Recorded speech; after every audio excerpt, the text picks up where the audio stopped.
اعوذ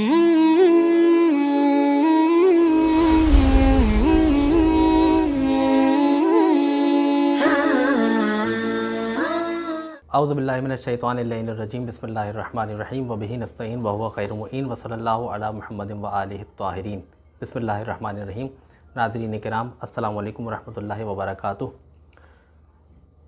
قائم T V کی نشریات رمضان کے عنوان سے جاری و ساری ہے، اور آج درس اخلاق کے عنوان سے ہم نے سورہ حجرات کی جن دو مسلسل آیات کی تلاوت کا انتخاب آپ کے لیے کیا ہے، اور ان کے مختصر تفسیر اور تشریح آپ کے سامنے بیان کرنے کا ارادہ کیا ہے۔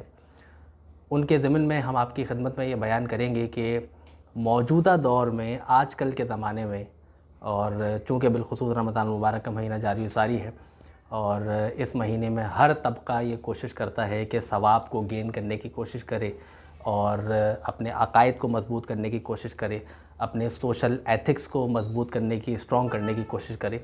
اسی عنوان سے ہم نے سورہ حجرات کی دو آیات کا انتخاب کیا ہے کہ ان دو آیات کے ذیل میں ہم آپ کی خدمت میں اخلاقیات کے عنوان سے، اسلامک ایتھکس کے عنوان سے، کہ ہمیں کس طرح سے لوگوں کے ساتھ پیش آنا ہے اور لوگوں کو ہمارے ساتھ کس طرح سے پیش آنا ہے، ان دو آیات کا انتخاب کیا ہے۔ سورہ حجرات 49واں سورہ ہے قرآن مجید کا، اور یہ مدنی سورہ ہے، مدینے میں نازل ہوا ہے۔ اس سورے کی بہت سی خصوصیات ہیں، اس سورے کی تلاوت کرنے کے بھی بے انتہا ثواب احادیث کی روشنی میں موجود ہیں۔ صرف آیات کی تلاوت کا جو شرف ہے وہ ایک علیحدہ بات ہے، لیکن آیات کو سمجھنے اور اس پر عمل پیرا ہونے کا ثواب اس سے کہیں زیادہ ہے۔ یہ جو دو آیات کے جن کا میں نے انتخاب کیا ہے وہ ہے سورہ حجرات کی 49واں سورہ ہے قرآن مجید کا، اور اس کی دو مسلسل آیات ہیں، آیت نمبر 11 اور آیت نمبر 12۔ آیت نمبر 11 اور آیت نمبر 12۔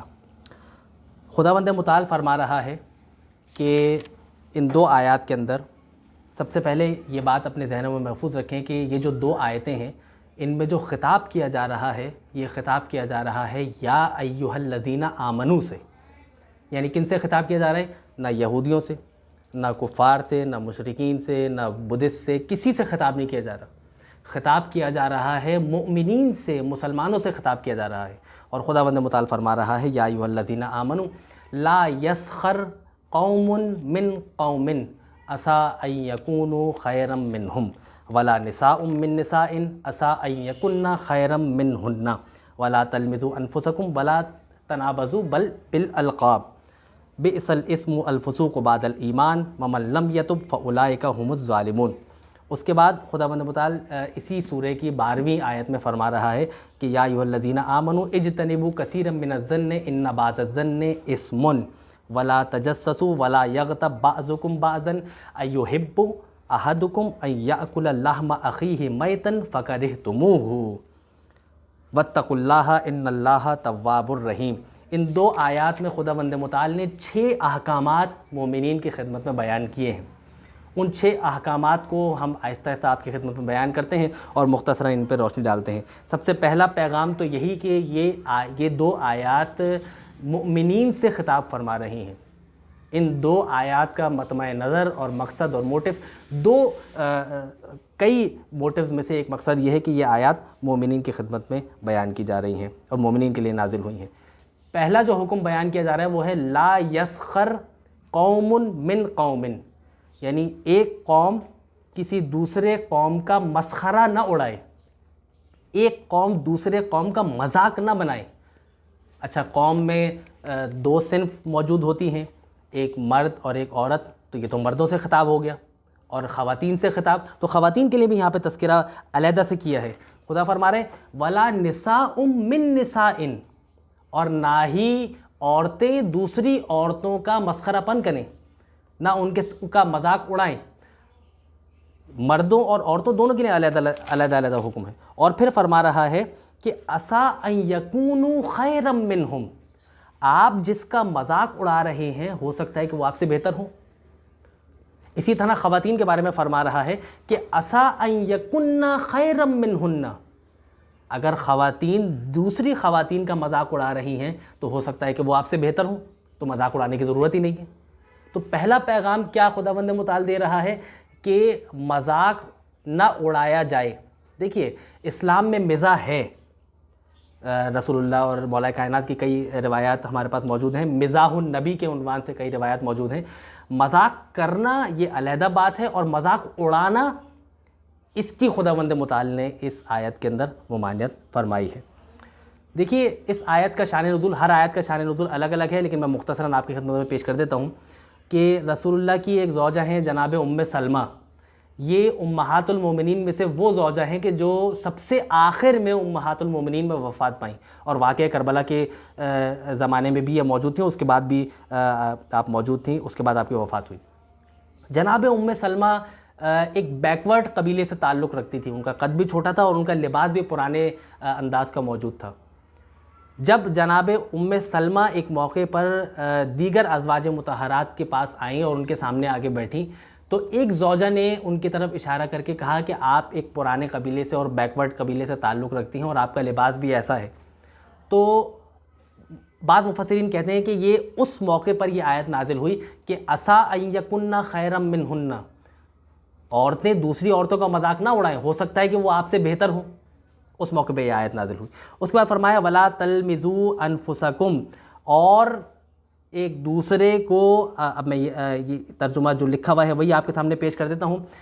ولا تلمزوا انفسکم, دوسروں کے عیب نہ نکالو. دیکھیے ہم ایک مشہور و معروف محاورہ بھی ہے کہ اگر ایک انگلی کسی دوسرے کی طرف اٹھائی جاتی ہے تو کئی انگلیاں آپ کی طرف بھی اٹھتی ہیں. تو آپ ویسے بھی پرفیکٹ نہیں ہیں, ہر انسان پرفیکٹ نہیں ہے, تو دوسروں کے عیب نکالنے کے بجائے انسان اپنی اصلاح کرے. تو یہ دوسرا پیغام. تیسرا پیغام دیا جا رہا ہے ولا تنابزوا بالالقاب. آج کل کے زمانے میں اس آیت کی, ان دونوں آیات کی جن کی تلاوت میں کر رہا ہوں آپ کے سامنے اور مطالب پیش کر رہا ہوں, ان کے اطلاق کی اپلیکیشن کی بڑی ضرورت ہے. ولا تنابزوا بالالقاب, ایک دوسرے کو القابات سے نہ نوازو. تو آپ یہ سوال کر سکتے ہیں کہ لقب تو مولا کائنات کے بڑے بڑے القابات ہمارے سامنے موجود ہیں, رسول اللہ کے القابات موجود ہیں, صحابہ کرام کے القابات, بڑے بڑے القابات موجود ہیں, ہمارے پاس موجود ہیں. تو پھر لقب اختیار کرنے سے منع کیوں کیا جا رہا ہے؟ تو کہتے ہیں کہ لقب دو طرح کا ہوتا ہے, ایک اچھا لقب, ایک برا لقب. یہاں جس لقب کو اختیار کرنے سے منع کیا جا رہا ہے وہ ہے برا لقب. ایک دوسرے کو برے القابات سے نہ نوازو. اگر ہم دیکھیں آج کل کے زمانے میں تو نوجوان دوستوں میں خاص طور پہ جو نام رکھے جاتے ہیں ماں باپ کی طرف سے, ان ناموں کو تبدیل کر دیتے ہیں. اب میں وہ آپ کے سامنے مثالیں پیش نہیں کروں گا, لیکن آپ خود اپنے ماحول میں اور اپنے سوسائٹی کے اندر دیکھیں کہ ہم نے ناموں کو کس طرح سے تبدیل کر دیا ہے. اگر کسی نے اپنی بیٹی کا نام نرجس رکھا ہے, یہ واقعہ پیش آیا ہے اس لیے میں مثال پیش کر رہا ہوں آپ کے سامنے.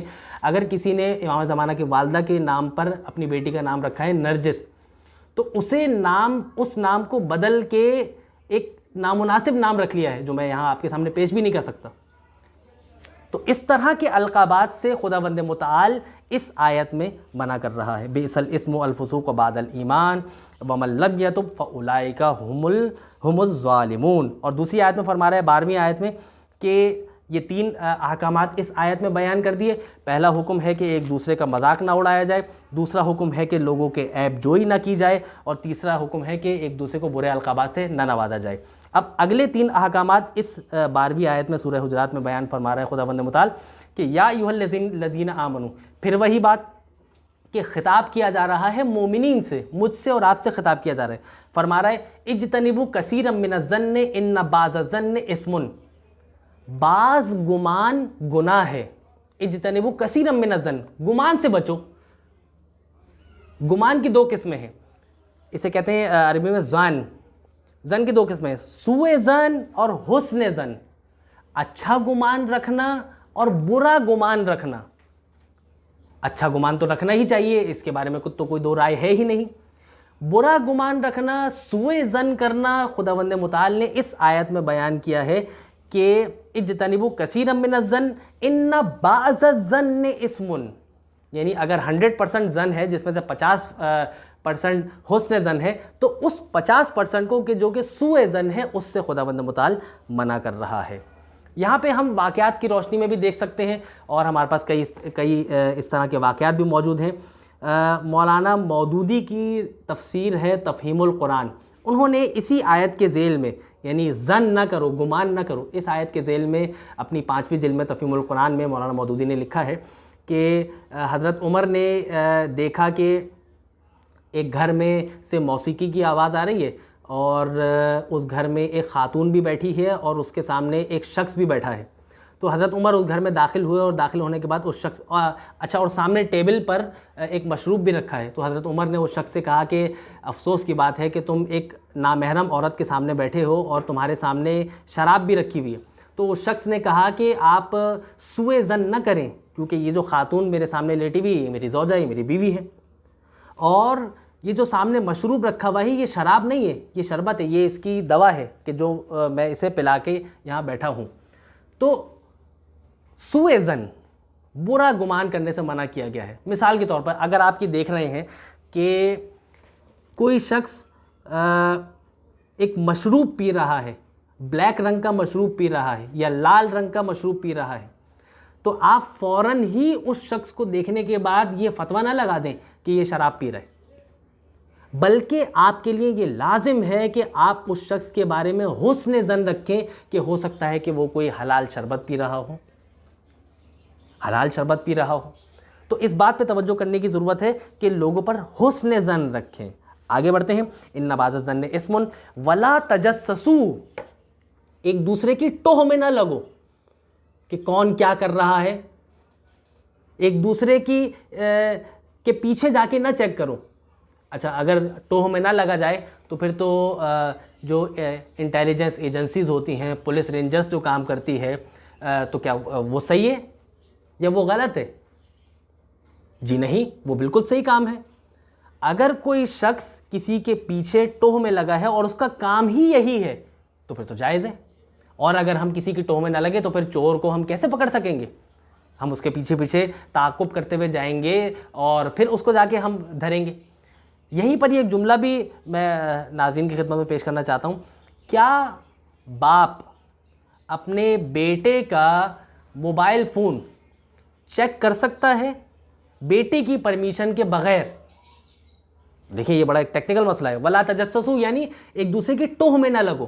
کیا باپ اپنے بیٹے کی ٹوہ میں لگ سکتا ہے یہ دیکھنے کے لیے کہ میرا بیٹا موبائل فون کا صحیح استعمال کر رہا ہے یا نہیں؟ یا باپ اپنے بیٹے کے پیچھے جا سکتا ہے یہ دیکھنے کے لیے کہ میرا بیٹا کہ جس کو میں نے کسی کام سے بھیجا ہے وہ پان کی دکان پہ تو نہیں کھڑا ہے مثال کے طور پر، یا کسی ایسی جگہ پہ تو نہیں کھڑا ہے کہ جہاں پہ اسے نہیں کھڑا ہونا چاہیے؟ جی ہاں، شریعت میں باپ کے لیے یہ اجازت ہے کہ باپ اپنے بیٹے کی اصلاح کی خاطر اس کی ٹوہ میں، اس کے تجسس میں لگ سکتا ہے. لیکن عزیزان محترم، اگر دو لوگ آپس میں بات کر رہے ہیں اور تیسرا شخص وہاں موجود ہے اور وہ یہ چاہتا ہے کہ مجھے بھی ان دو افراد کی بات پتہ چل جائے، تو اس طرح کے تجسس سے دین اسلام نے منع کیا ہے. اگلا حکم اس آیت میں فرما رہے ہیں ولا یغتب بعضکم بعضا، بہت سخت حکم ہے. ایک دوسرے کی غیبت نہ کرو. غیبت کا نقصان کیا ہے؟ ایحب احدکم ان یاکل لحم اخیہ میتا فکرہتموہ، یعنی کیا تم اس بات کو پسند کرو گے کہ تم اپنے مردہ بھائی کا گوشت کھاؤ؟ فکرہتموہ، تم اس بات سے کراہیت کرتے ہو، تم اس بات کو پسند نہیں کرتے ہو، ڈس لائک کرتے ہو. یہی تو ہے دین اسلام کا حکم جو یہ بتا رہا ہے کہ ولا یغتب بعضکم، اور ایک دوسرے کی غیبت نہ کرو. یہ ایک ایسا چیپٹر ہے کہ جس پہ باقاعدہ 1 گھنٹے کا لیکچر علیحدہ سے دیا جا سکتا ہے، اور 1 گھنٹے کا نہیں، اس پہ کئی گھنٹے اور کئی دقیقے ہمیں چاہیے. واتقوا اللہ ان اللہ تواب الرحیم. غیبت 2 لفظ ہیں، ایک ہے غیبت اور ایک ہے غیبت. غیبت کسی شخص کی غیر موجودگی کو کہا جاتا ہے، جیسے امام زمانہ کی غیبت ایبسنس، موجود نہ ہونا. اچھا، غیبت کا مطلب یہ نہ سمجھا جائے کہ امام زمانہ غائب ہیں تو اس کا مطلب یہ ہے کہ وہ ہمارے حالات سے واقف نہیں ہے. جی نہیں، ایسا نہیں ہے، واقف ہے. یہ ایک علیحدہ بحث ہے. اس کے بعد فرمانا ہے غیبت کسی شخص کی غیر حاضری میں اس کے بارے میں گفتگو کرنا، اس پر بات چیت کرنا، یہ ہے غیبت. کہتے ہیں کہ اس کا نقصان یہ ہے کہ غیبت انسان کے اندر حسد پیدا کرتا ہے، انسان کے اندر نیگیٹو اپروچز کو پیدا کرتا ہے. میرے پاس یہ چیز نہیں ہے، اس کے پاس یہ چیز موجود ہے، تو انسان اس کے بارے میں گفتگو کرتا ہے. اگر وہ بات کے بارے میں غیبت کی جا رہی ہے وہ اس کے اندر پائی جاتی ہے تو یہ غیبت ہے. اگر جو بات جس شخص کے بارے میں کی جا رہی ہے وہ صفت اس کے اندر نہیں پائی جاتی تو یہ بہتان ہے. تو انسان دونوں طرف سے پھنس رہا ہے. اسی لیے خداوند متعال نے کہا ہے کہ غیبت کرنے سے منع کیا گیا ہے، حرام ہے. رسول اللہ ایک مرتبہ اپنے اصحاب کے ساتھ جا رہے تھے تو پیچھے سے کچھ خواتین آ رہی تھیں. سامنے دیکھا کہ ایک جانور، ایک مردار پڑا ہوا ہے، مرا ہوا. تو جب وہ خواتین آئیں تو رسول اللہ نے ان سے کہا کہ آپ ان میں اس جانور میں سے کچھ کھا لیجئے. تو خواتین نے معذرت کی اور معذرت کرتے ہوئے آگے بڑھ گئے. رسول اللہ نے کہا ٹھیک ہے، بات تمام. صحابہ پریشان ہوئے، کہا یا رسول اللہ یہ کیا بات ہوئی کہ یہ خواتین جو یہاں سے جا رہی تھیں انہیں آپ نے کہا کہ آپ رکیں اور اس مردار کا گوشت کھائیں. انہوں نے معذرت کی، وہ چلی گئیں. یہ بات کیا ہوئی، یہ ماجرا کیا ہوا؟ تو رسول اللہ نے یہ بیان کیا کہ یہ صحابی رسول کے میرے صحابی جناب سلمان فارسی کی غیبت کرتی ہوئی آ رہی تھی. تو غیبت کا نقصان دیکھ لیا آپ. تو ایک نقطہ یہ، اور دوسرا نقطہ یہ کہ کیا بعض ایسے مقامات ہیں کہ جہاں پہ غیبت کرنا جائز ہے؟ جی ہاں، بعض مقامات استثنائی ایکسیپشنل کیسز ایسے ہوتے ہیں کہ جہاں پہ غیبت کرنا جائز ہوتا ہے. اگر کوئی شخص اپنے گھر تبدیل کرنا چاہتا ہے تو وہ جس گھر میں جانا چاہتا ہے اس کے پڑوسی سے یہ معلومات لیتا ہے کہ یہ مالک مکان ٹھیک ہے، یہاں پہ پانی آتا ہے یا پانی نہیں آتا، اس کی صفات کے بارے میں پتہ کرتا ہے. جی ہاں، ایسے موقع پہ غیبت کی جا سکتی ہے. اگر آپ کو عدالت میں لے جایا گیا اور آپ سے پوچھا جائے کہ جناب فلاں شخص نے یہ جرم کیا تھا اور آپ نے یہ جرم کرتے ہوئے اسے دیکھا تھا، جی ہاں آپ اس کی غیبت کر سکتے ہیں. میاں بیوی کے معاملات کے اندر بھی جو ہے وہ غیبت کرنے کو اگر ان کی صلح کروانی ہو تو بعض مقامات پہ اجازت دی گئی ہے. بعض ایسے مقامات ہیں کہ جن کے بارے میں ناظرین اور ہمارے دوست احباب ہم سے یہی پوچھتے ہیں کہ اگر غیبت کی جائے، کر لی غیبت، اب کیا کوئی وے آؤٹ ہے؟ کیا ہمارے لیے کوئی راستہ ایسا ہے کہ جس کی وجہ سے ہم اس سے بچ سکیں؟ کوئی ریپیٹیشن ہے؟ کیا دروازہ واپس آنے کا ہے؟ جی ہاں، دروازہ واپس آنے کا ہے. توبہ. اگر غیبت کر لی ہے کسی زندہ کی، اس سے جا کے بات کر لیں، معافی مانگ لیں، توبہ کر لیں. اگر کسی ایسے شخص کی غیبت کی ہے کہ جو اس دنیا سے رخصت ہو چکا ہے تو اس کے لیے استغفار کریں، توبہ کریں، اس کی طرف سے صدقہ دے دیں. اور غیبت کے جو نقصانات ہیں ان کی طرف توجہ کریں، ان کی طرف اپنی توجہ فوکس کریں تاکہ انسان آئندہ اس غیبت کی جو صفت رذیلہ ہے اس سے اپنے دامن کو پاک و پاکیزہ رکھ سکے. آئیے ہم اس موقع پر خداوند متعال کی بارگاہ میں دعا کرتے ہیں کہ پالنے والے سورہ حجرات کی ان 2 آیات میں 11ویں اور 12ویں آیات میں جو ہم نے مطالب کو سمجھا، پروردگار عالم ہمیں ان تمام صفات رذیلہ سے بچنے کی توفیق عطا فرما. پروردگار عالم ہمیں قرآن کو سمجھنے اور قرآن کے مطالب کو اپنی زندگی میں شامل حال کرنے کی توفیق عطا فرما. پروردگار عالم امام زمانہ کے ظہور میں تعجیل فرما، ہم سب کو ان کے ناصران خاص و عام میں شامل فرما. ربنا تقبل منا انک انت السمیع العلیم.